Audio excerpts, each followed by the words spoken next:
High guys, welcome back to Irfan media. இன்றைக்கி என்ன news பார்க்க போகிறோன்னா, ஒரு மிக கோர ரயில் விபத்து நடந்திருக்கு. எங்கேன்னு பார்த்தீங்கன்னா உத்தரப்பிரதேச மாநிலம் கோண்டாவில் நடந்திருக்கு. திப்ருகர் எக்ஸ்பிரஸ் வந்து சண்டிகர்லேருந்து வந்துக்கிட்டு இருக்கும்போது ஜிலாஹிங்கிற ரயில் நிலையத்துக்கும் கோசாயிங்கிற இடத்துக்கும் நடுவில் வந்து இந்த ஆக்சிடென்ட் நடந்திருக்கு. இதில் பார்த்தீங்கன்னா ஒரு 4 பேர் பலியாயிருக்காங்க, 60க்கும் மேற்பட்டோர் காயமடைஞ்சிருக்காங்க. இது இன்றைக்கி, அதாவது 18 ஜூலை இன்றைக்கி வியாழக்கிழமை 2:30 மணி அளவில், மதியானம் 2:30 மணி அளவில் நடந்திருக்கு இந்த ஆக்சிடென்ட்டு. அப்படியே ரயில் வந்து தடம் புரண்டு இருக்குது. அந்த ட்ராக்கை விட்டு அப்படியே தடம் புரண்டதாக சொல்கிறாங்க. இது வந்து என்னன்னு தெரியல. வட மாநிலங்களில் தொடர்ந்து ரயில் விபத்து நடந்துக்கிட்டே இருக்குது.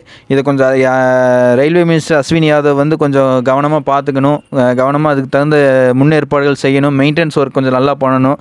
நார்த் இந்தியன் ரயில்வேஸ் கொஞ்சம் ரொம்ப மோசமான நிலைமையில் போயிட்டு இருக்க மாதிரி என்னுடைய தகவல் படுது.